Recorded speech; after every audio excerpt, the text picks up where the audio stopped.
Camille Flammarion, inclusive, ele teve a oportunidade de ser orador durante o sepultamento de Allan Kardec. Foi uma grande figura na época, né? Eu tenho uma, E ele... eu tenho uma curiosidade de saber quais foram os métodos, qual o tipo de experiências que eles adotavam na época para poder fazer essa separação do espiritismo mesmo, da verdade, com a encenação, vamos dizer assim. O que ele fazia era coletar material, os médios mandavam para ele cartas sobre as manifestações. E haviam perguntas. E essas perguntas eram respondidas. E no final, ele buscava ali, vamos dar um exemplo, 200, 300, 400 respostas sobre uma determinada pergunta.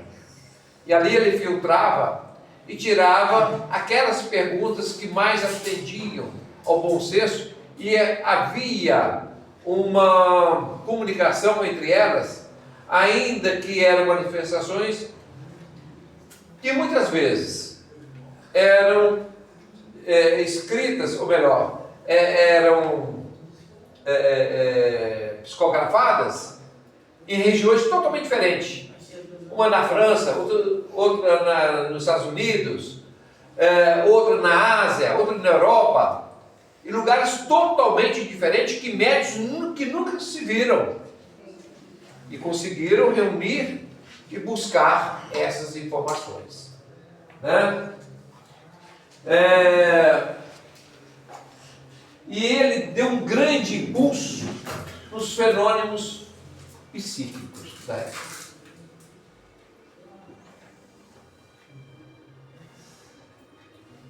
Camille Flammarion tem uma infinidade de obras, mas a morte de seus mistérios é excelente para ser estudado, para ser pesquisado.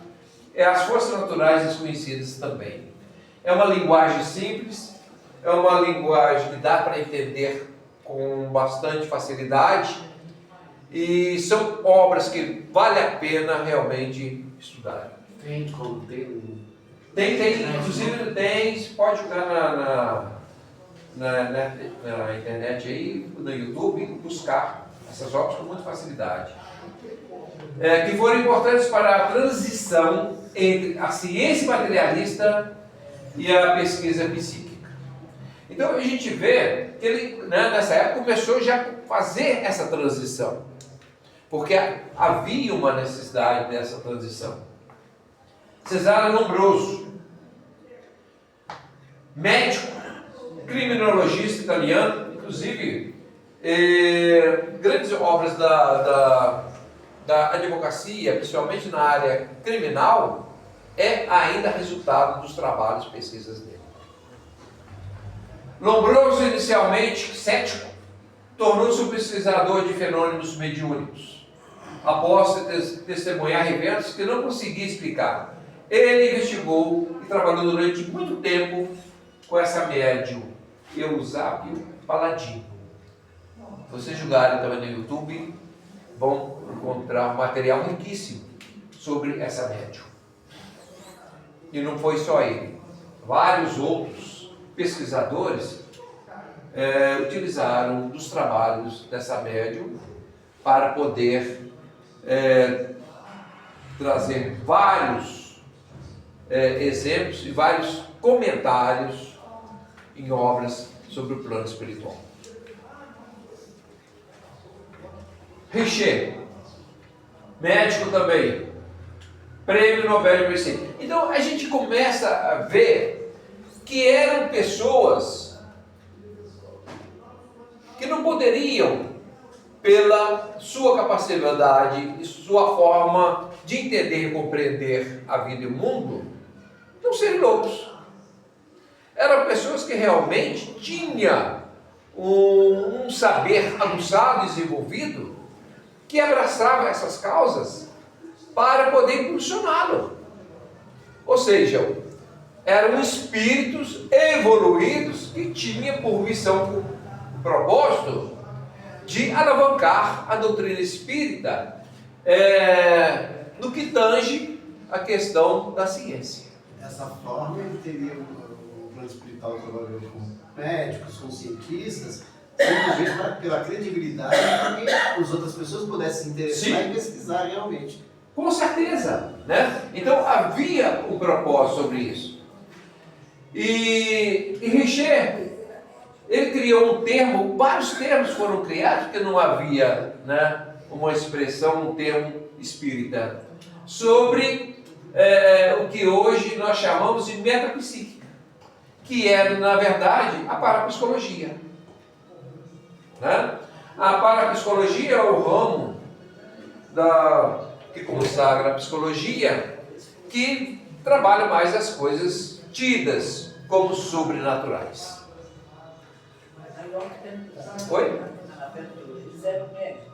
Então, todos eles. Não, Então, mas tinham influências de espíritos para eles ter essa. eles trabalhavam os médiums. Por exemplo, nós trabalhamos aqui, Ok. Eles eram trabalhadores com pesquisas, sim, pesquisando os médiums. Ok. Tá? As ferramentas de trabalho no Então, laboratório diferente, eram os médiums. Não, tem que descobrir, e aí eles faziam. Na verdade, Não é muito eles- diferente de hoje, não. É, Né? não podia. Eu acredito nisso, numa coisa que ela falou assim, existe sim uma influência no sentido de algum mentor, algum guia, uma mente Ele já sobre veio coisa para preparado. fazer aquele cara querer ver aquilo ali. Ele já veio Não, já vem. Ele não era um médium, Não é, não. coisa, mas não. ele já tinha lá um pé Não precisa ser médium. Basta que tenha como missão desenvolver esse trabalho. Por quê? O indivíduo que trabalha como orientador ou como pesquisador, se ele for médium, ele passa a ter uma dificuldade maior. Porque a hora que está fazendo o trabalho de pesquisa, ele entrar também em transe. Sofre influência. Né? Então, normalmente, a maior parte dos pesquisadores não eram médiums. E a credibilidade fica maior ainda. que o Por pesquisador não ser consegue contar. e acreditar na mediunidade. Né? Então foi o plano Richer. reencarnatório dele, né? Oi? O plano reencarnatório dele. Sim, Fazer sim. esse trabalho. sem dúvida. Richer investigou exaustivamente a telepatia, clarividência e utilizava os trabalhos de Eusébia também. Né? Existe esse trabalho tratado da metapsíquica, mas eu acho que nós temos que entender. É muito interessante. É muito interessante esse trabalho. E tem mais. Ele criou essa terminologia, ectoplasma. A partir dele, a doutrina espírita passou a utilizar esse termo da ectoplasma, né? Ectoplasmia, inclusive nas obras de Chico Xavier, André Luiz e Emmanuel, traz muito assuntos relacionados ao ectoplasma.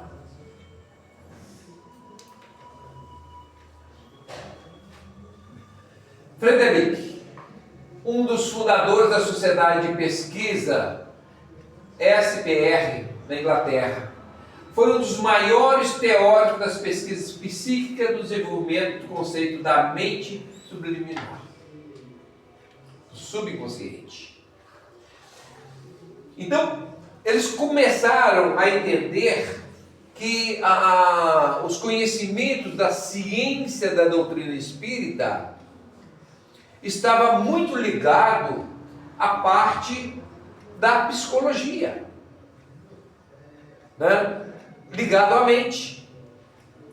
Em razão disso, ainda que os trabalhos fossem exaustivos, no sentido de buscar detalhes ou conhecimento, eles não tinham outra forma de fazê-lo senão dessa forma, utilizando em grande parte os médiuns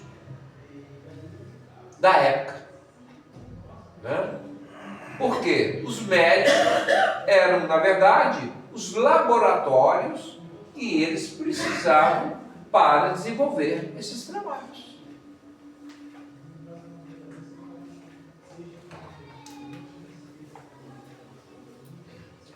Frederic deixou sua obra póstuma, A Personalidade Humana e Sua Sobrevivência à Morte Corporal, tendo sido um trabalho monumental que sintetiza décadas de pesquisas.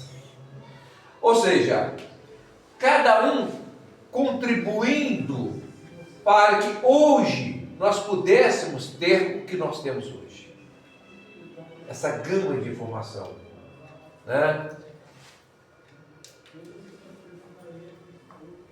William, filósofo, psicólogo americano, considerado o pai da psicologia americana, é uma figura central no pragmatismo, investigou fenômenos mediúnicos, especialmente a mediunidade de Leonora Peter. Suas reflexões sobre a consciência e a possibilidade de sobrevivência são encontradas em suas obras. Mais uma vez, o que a gente percebe é que estes pesquisadores sempre procuravam médiums com capacidade desenvolvida de mediunidade para poder trabalhar. E é interessante que os médiums, de uma forma geral, não tinham necessidade de serem pessoas com um grau de instrução elevado. Por que não precisava? Porque não tem nada a ver isso para Deus, né? Porque eles eram apenas ferramentas para a manifestação do mundo espiritual. Né?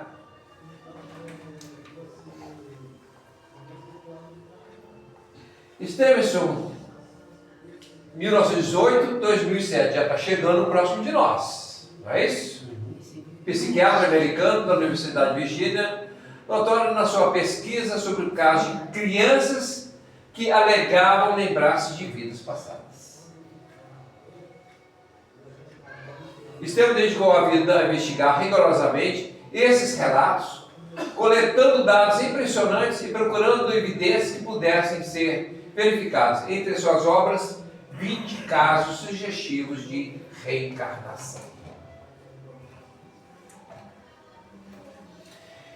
Daqui para frente, a gente começa a perceber como que a ciência da doutrina espírita, especificamente mais relacionada aos seus fenômenos, vão trabalhando questões para poder avançar e trazer para nós resultados dos quais nós precisamos. E quais são esses resultados? Além do conhecimento em si, existe um fator muito mais importante que a gente vai deparar com isso, que é nos conhecer.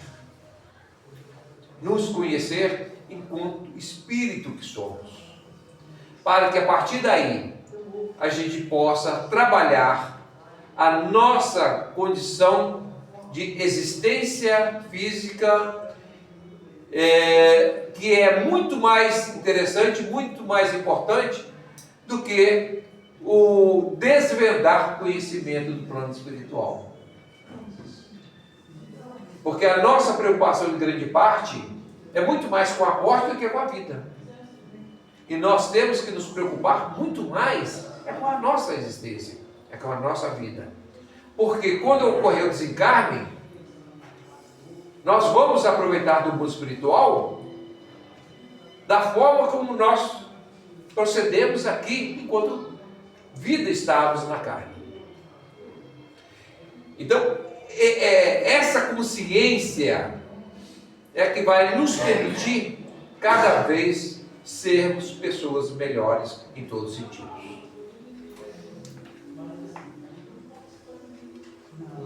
Sam Parner, cardiologista e diretor de pesquisas, reanimação da Escola de Medicina da Universidade Estadual de Nova York, experiências de quase morte. Quem já viu falar sobre isso? EQMC, experiência de quase morte. Tem livros, Tem obras, filmes, uma infinidade de material, de trabalho sobre isso. E por sua vez, então, à medida que a ciência vai avançando, eles vão direcionando a um determinado caminho, a um determinado segmento. E as casas espíritas, elas têm que ficar atentas para que possam também estar acompanhando esse crescimento, esse desenvolvimento e essas pesquisas, para que possam trazer, né, para o público em geral qual o caminho que a doutrina espírita, na sua parte científica, está caminhando. Para que a gente não fique preso somente nas obras básicas, que são importantes sim, são muito importantes. Por isso que chamam obras básicas, que é o fundamento. Mas nenhuma casa se faz somente uma base. A base foi feita. A partir daí, nós temos que elevar esse edifício. Dar continuidade à obra através de quê? De estudo, de pesquisa e desenvolvimento. Aquele doutor Alexandre de Juiz de Fora, ele é um pesquisador, ele Sim. é um psiquiatra que também deve fazer o que esses caras tudo faziam, né? Hoje, né? Será que vai fazer? Vamos ver, né? Aí tem Será que vai? Vamos lá. Tem tecnologia. Vamos lá. Outras. Os estudos de Barnea é um dos maiores e mais rigorosos já feitos, investigando a possibilidade de consciência e percepção com um cérebro inativo, retratados em seus livros, Apagando a Morte, a ciência que está reescrevendo a fronteira entre a vida e a morte. Bom, como os estudos agora, as pesquisas, estão sendo produzidos nos tempos atuais, isso implica dizer que já podemos utilizar de algumas ferramentas para poder nos auxiliar ou ajudar esses pesquisadores nas suas pesquisas. Né? Quando ele fala aqui, né? Consciência e percepção com o cérebro inativo. Para que ele possa trabalhar isso, ele precisa de equipamentos para poder trabalhar isso. E hoje, a ciência e a tecnologia já permite um grande avanço nesse sentido, como nós já vimos aqui em estudos passados. Né? Bruce Grayson, psiquiatra e professor emérito da Universidade de Virgínia, tornou-se uma das maiores autoridades mundiais na experiência quase-morte. Em sua obra, um médico explora o que as experiências de quase-morte revelam sobre a vida e o além. Então, você começa a verificar que eles dão uma grande ênfase, né, em relação a essas situações. Por quê? Nessas pesquisas, quando o indivíduo está nesse processo e retorna, os comentários que ele faz sobre a sua vivência no plano espiritual são de grande valia para que a gente possa entender um pouco mais do plano espiritual. E são relatos muito nítidos, muito claros dessas situações que em grande parte elas se comunicam com experiências passadas. Alguns céticos, muitos, argumentaram que isso não é possível, que não tem como o indivíduo que está ali sofreu um aparato cardíaco ou está sob efeito de um anestésico, de uma anestesia, e se, que nós chamamos de desdobrar, sair do corpo, e depois, nesse estado de consciência, onde o cérebro está totalmente parado, E depois ia relatar: olha, doutor, você pegou esse instrumento, vocês estavam conversando sobre isso, vocês estavam falando sobre aquilo. Como que a ciência tradicional, acadêmica, natural, vai poder explicar a situação? Para os materialistas, é o cérebro que comanda tudo. Se o cérebro está adormecido, parado, inerte, como que ele vai relatar esses fatos? Como que vai relatar esses fatos? Eles tentam explicar isso de uma infinidade de formas, mas não faz sentido, porque essa conta não fecha. A única explicação plausível que se consegue é através da emancipação do corpo, através dos fenômenos espíritas. Que é o desdobramento. Não tem como ser diferente.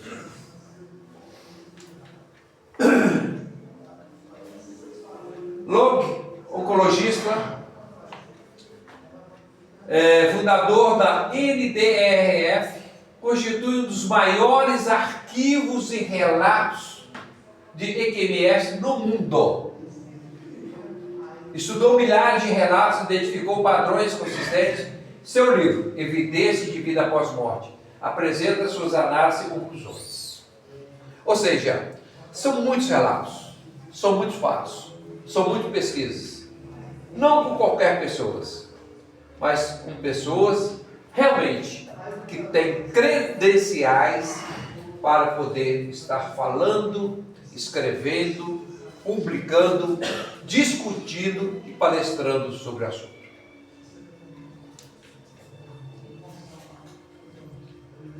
Hadin, cientista, chefe do IONS, autor de livros como Universo Consciente e Magia Real, conduz as pesquisas rigorosas da parapsicologia, que é a metapsíquica de Richer, incluindo estudos sobre telepatia, clarividência, psicocinese, ou seja, eles...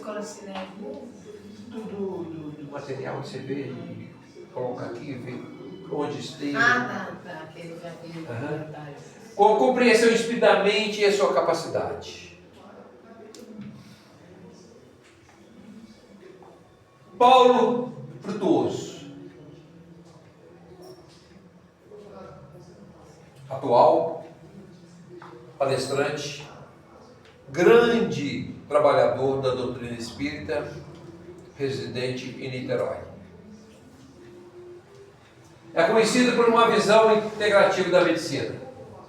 Ele argumenta que a ciência moderna, ao focar apenas no aspecto físico, vai negligenciar toda essa dimensão espiritual que é rica em informações e rica em condições de futuro, trazer para nós uma medicina muito mais avançada. Como o corpo espiritual perispírito, ele procura trabalhar essa questão de uma forma bastante clara, bastante nítida, onde a influência de identidades desencarnadas na saúde e na doença, ele trabalha isso como uma convicção. Porque a doutrina espírita, através de Allan Kardec, no livro dos Espíritos, já falam que existe uma interação entre os dois, mundo físico e espiritual, onde os espíritos interagem muito mais no nosso dia a dia do que a gente imagina. E Paulo Frutuoso vem exatamente dentro de outras situações falando isso, né? A influência dessas entidades na nossa doença ou na nossa saúde física e mental.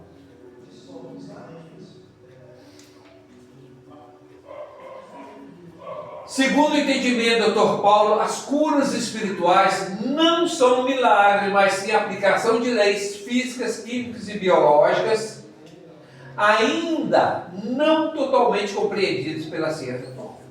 Ou aceitas também, porque eu não entendi. Por quê? Elas existem, são verdadeiras, mas como ocorre? Que princípio as rege? Que conceitos são esses? Que princípios? Nós não sabemos ainda. Só sabemos que existe e que acontece. Do momento que nós sabemos que existe e acontece, cabe a cada um de nós, através de estudo e de pesquisa, procurar desvendar isso. Para que a gente possa, né, se inteirar de como isso acontece e usufruirmos desses benefícios trazidos por esses fenômenos. Em suas obras como A Face Oculta da Medicina, A Medicina Mediúnica do Futuro, Dr. Paulo compartilha suas reflexões em casos gerais e ilustrativos, mais do que os estudos no caso individual e literário, que o levaram a essa visão integrada entre o mundo físico e o mundo espiritual. Agora, o médico, ele é um médico atuante, cirurgião, que abraçou essa causa, é palestrante não só no Brasil como no exterior, onde vários médicos tiveram através dele insights e começaram também a trabalhar e desenvolver esses estudos, e a partir daí eles perceberam que a sua medicina teve um acréscimo muito maior de quando não havia esse entendimento. E ele é médium também? Ele é médium. Nossa, então a cirurgia dele é melhor que Dr. Paulo sempre utiliza os ensinamentos da doutrina espírita como arcabouço para interpretar os fenômenos que observa, mas com rigor de um médico e cientista em busca de explicações racionais por leis experimentais ainda desconhecidas para muitos de nós. Humberto Schubert, autor do livro Ciência da Vida Após a Morte, juntamente com o Dr. Alexander e Mariana de Abreu Costa.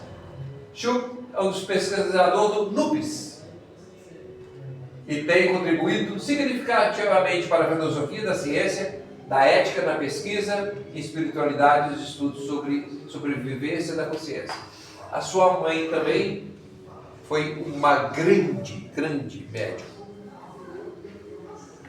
Silvio Schiberi, filósofo da ciência, professor da Unicamp. É uma referência na análise filosófica da doutrina espírita e na sua relação com a ciência. Ele publica artigos e livros que buscam demonstrar a compatibilidade e a relevância do método kardeciano para a investigação científica. Ou seja, ele adota como base, como instrumento para avançar na pesquisa, o que existe, o que contém no Livro dos Médiuns de Allan Kardec. Silvio Sena, em sua obra, faz referência com a abordagem de Allan Kardec, era avançada para a época. Ainda pode oferecer insights para a ciência contemporânea. Ele é autor de livros como Kardec e os Cientistas, uma análise das pesquisas espíritas em meados do século XIX. Jander Reis Sampaio, médico pesquisador, é um dos organizadores e autores do livro O Espiritismo nas Ciências Contemporâneas, que reúne artigos de diversos pesquisadores explorando a relação entre a doutrina espírita e diferentes campos da ciência, como física, matemática, parapsicologia, ou seja, ele procura sintetizar, trabalhar tudo isso em conjunto pela sua unicidade. Eduardo Carvalho Monteiro, médico e pesquisador, outro organizador e autor do livro O Espiritismo nas Ciências Contemporâneas, é uma figura ativa no Centro de Cultura, Documentação e Pesquisa do Espiritismo, CCDPR, que se dedica à preservação da memória e ao fomento da pesquisa espírita no Brasil. Dr. Alexandre Moreira Almeida, chegamos nele, psiquiatra, pesquisador de renome internacional, que se dedica ao estudo científico rigoroso da espiritualidade e de suas interfaces com a saúde mental, com foco particular nas experiências mediúnicas. Sua atuação contribui significativamente para o diálogo entre a ciência e a espiritualidade, especialmente no contexto espírita. Agora nós vamos trabalhar aqui algumas entidades que têm por princípio a pesquisa e a divulgação da doutrina espírita, ou melhor, da ciência da doutrina espírita. A ANV, no Brasil, é uma das mais importantes agremiações.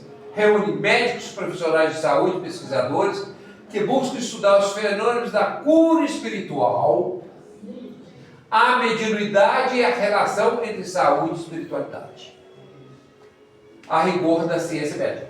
Tudo isso aqui, gente, dentro de um campo médico,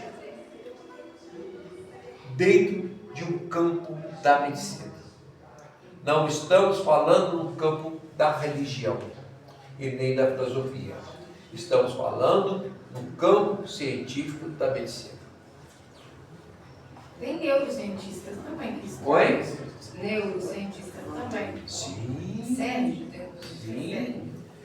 Centro de Cultura, Documentação e Pesquisa do Espiritismo, CCDPE, localizado em São Paulo, tem um papel crucial na preservação da memória do Espiritismo e no fomento da pesquisa. Organiza eventos, publica livros, oferece um acervo valioso. O Espiritismo na ciência contemporânea é uma das suas iniciativas importantes. Associação Espírita de Pesquisa em Ciências Humanas Sociais promove estudo e pesquisa sobre a interação entre a sociedade e o Espiritismo, utilizando metodologias da ciência humanas sociais. Seus artigos promovem debates sobre a sociologia, antropologia, história e psicologia do fenômeno espírita do Brasil. Tem sua sede em Goiânia. Sociedade Brasileira de Estudos Espíritas. Sem perder o foco doutrinário e filosófico, promove grupos de estudos e debates sobre a relação entre ciência e espiritismo, incentivando a pesquisa e a análise racional dos fenômenos espíritas. Tem sua sede em Curitiba. O Núcleo de Pesquisa em Espiritualidade e Saúde, NUPES, da Universidade Federal de Juiz de Fora, é, sem dúvida, a mais avançada e reconhecida no Brasil no campo da pesquisa científica, com abordagens psicológicas, psiquiátricas e neurológicas relacionadas à espiritualidade. Qual era o propósito de trazermos isso para debate nos nossos estudos?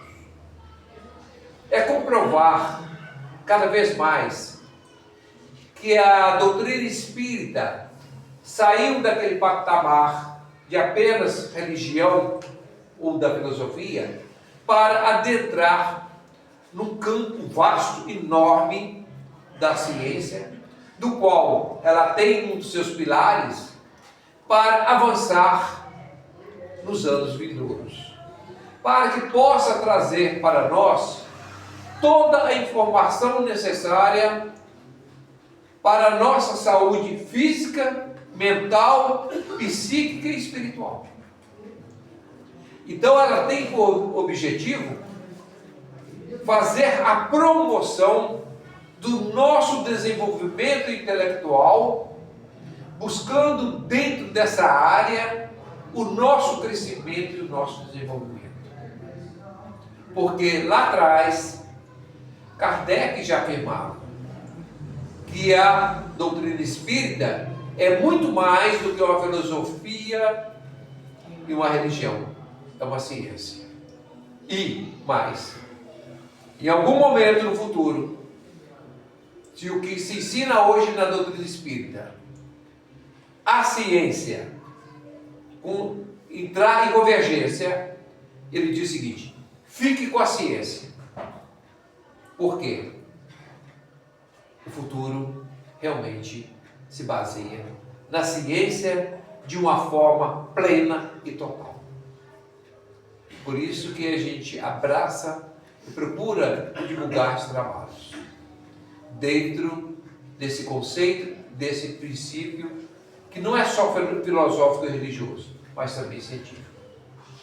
Aqueles que tiverem oportunidade semana que vem de estar conosco, nós vamos trabalhar a segunda parte desses estudos, que nós vamos trazer agora sim.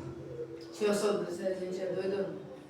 Se a gente é doido ou não, exatamente é isso. Se os médicos são doidos ou não, e o que já temos hoje em termos de avanço da ciência dentro desse trabalho da ciência espírita.